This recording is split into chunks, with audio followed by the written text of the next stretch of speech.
I know that they often like to classify like a man being confident, knowing that he's steady in his passion, his purpose, and then also being financially stable.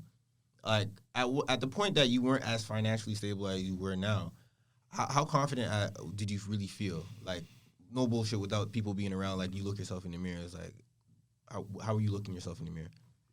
I honestly was like, I would rather be broke than go back to work. You're that determined on it. I'm like, we go broke before we apply for another job. That was literally my brain. And the thing is, it wasn't like, it didn't make me nervous. It's more just like, that's where everything kind of ties in full circle from my athlete mentality. Because that's me walking in the gym with LeBron James, and everyone in the gym's like, yo, it's LeBron James. And I'm like, cool, okay. I know what I can do. Yeah, but it's LeBron. Okay, yeah, I know. And I know what I can do. Yeah. And even if everyone in the gym thinks LeBron's going to beat me, and he might, most likely will, right? I know what I can do. And regardless of that, what LeBron brings to the table has nothing to do with me. Because if LeBron slips on a move and rolls his ankle and I hit a three, I don't give a shit how I won that game. Like, I came prepared for myself. I'm not worried about what happens to LeBron. If I beat LeBron because he injured himself while we were playing one-on-one and I win that game, I won. And I won because I went in, like, regardless of what happens, you play your game, bro. If he slips, you knock that shit down and hold your follow-through. Don't check if he's okay. Knock it down. And everyone will be like, oh, my God, like, don't care about the crowd. Knock the next one, like, until the game's done. And that mentality is how I work. I'm like, bro, like, okay, you paid this. Now you're broke for the next couple of weeks. What are you going to do?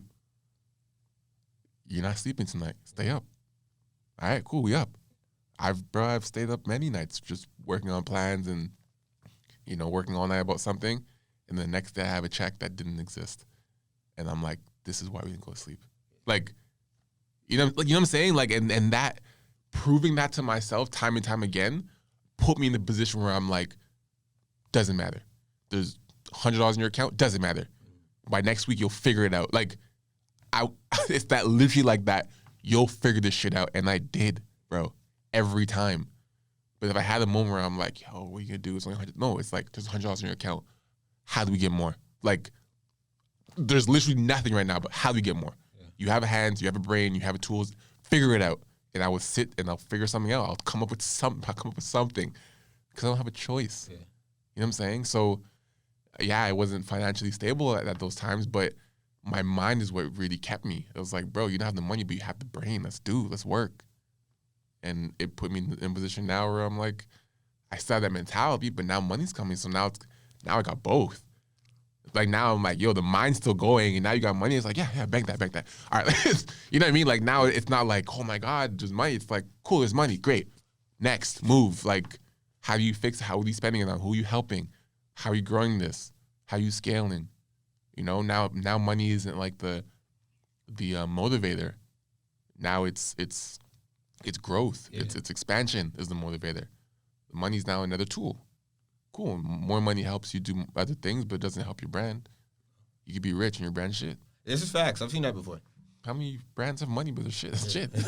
A lot. So, right? So I'm like, the money's there, cool. Again, I'm not rich, but that is no longer a factor. No one could dangle money over me and move me anymore. They could before, at least a little bit. You know what I mean? When I'm struggling and I don't have money and someone's like, here's a contract, you don't really want it. I'm like, all right, how much? Like, you know what I mean? Like, they could. Yeah. Now it's like, oh, I got this project for you. Don't want to do it. Oh, it pays this. I don't want to do it. Yeah. You could turn down things now. I don't want to do it. Yeah. Right? And that's a power in itself. How long did it take you to kind of transition through, I guess, the money grab is what they say? Like chasing money, kind of? Chasing money or being a slave to the dollar? Yeah. It probably really hit me at the end of last year, which was the end of my first year. Last year would be 2019. Yeah. So the end of my second year. Because I guess I'm essentially going to my third right now, right? Mm-hmm. So February 18, to December 18 was year one, and then year one, I doubled my salary for my job that I quit, and I was like, what? Yeah. I was like, shit. I was like, okay, cool, but then I was like, that's cool, but do it again, like, right? Because like anyone can do something once, right? Doing it once, you do a good job, or it could be luck, or it could be whatever. Doing it twice, you might have something. Like, you know what I mean? Doing it 3 times, you're established. You know what I'm saying? So I was like, cool, that was pretty sick. Didn't know what was gonna happen my first year. I had no idea. You're scared. I was scared I would even make just my salary again. Like, I'm like, can I even afford to live again? Like what I was doing before I quit? I don't know. So when I doubled my salary, I was like, shit, okay, cool. But that's year one. Maybe that's excitement year. Like a lot happened this year. Like transition. I'm just trying things. I'm taking whatever job, burning out. Like so. Like I worked for that double my income. You know what I mean? Like, it wasn't just like I just doubled. It was like I was everywhere. I was shooting everywhere. I was burnt. So I'm like, okay, year 2, slow down, but try and keep it consistent. Year 2, I tripled my income. Year 2. There we go. I like that. So year 2, I'm like, wow, you just tripled your day job salary. Yeah. I think you have something.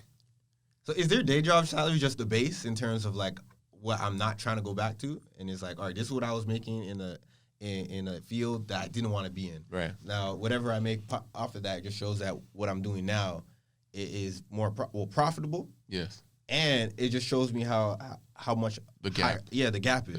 Yeah. That's the base. I've just kept that number for me to really be like, yo, like, as long as you're not back at that, you're fine. Okay.